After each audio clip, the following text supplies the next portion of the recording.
ما خودمون در امریکا هستیم. قربانیمون رو در تاجیکستان پرده ایستادیم. استاد اینجا از دوشنبه 10 ساعت عقیب است. اینا در افیرتون گوش کردین گفتین تا قربانی نکنیم باید شما ناخون موی سر نگیرید مثلا. هوای استاد ما باید چی خیل کنیم و 10 ساعت عقیبیم در تاجیکستان کنن اگر ما در حالی اید نمیشوه. آمریکا تاجیکستان دیر اید میکند حضرت. بله بله استاد، قربانی ما در تاجیکستان است استاد. برای هوای پرسیده شدم. تاجیکستان وکیل شما عبرت به موضع وکیل، عبرت به موضع گوسفند. مال قربانی در کجا است؟ عبرت به همون جا. الوکالة تنزل منزلة الاصاله.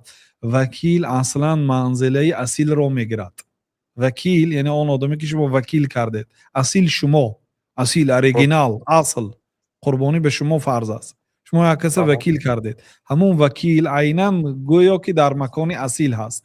یعنی از سبب آنکه وکیل مثلا در یک کشور قرار دارد که نمازش فرق دارد از نماز امریکا، بله وقتی که در تاجیکستان عید خوانده میشد همین وکیل رفته از نام فلانی گفته قربانی کردم میگیرد.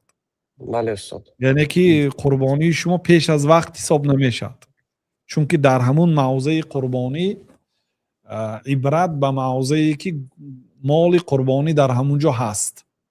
فهمیدید؟ مثلا آدم در سفر است، ساعت و روزش فرق میکنه، عیده، عبرت به منزلی گوسفند است، بنابراین کشته میگیرن. در امریکا گوسفند چند سوم است؟ در امریکا رو سیگاب استاد نپرسیده نمیدونیم. در همونجا در تاجیکستان 1 تا 4,000 دریافتیم. اما یک استاد باید ما برای چی پرسیدم که روزی وقتی که اوجا بعد نماز اید گوسفند رو میکشن، ما در حالی نماز نشده ایست و دست ما ناخونامون دراز میشد، ما باید گیریم استاد در اینجا یا که حالی نه؟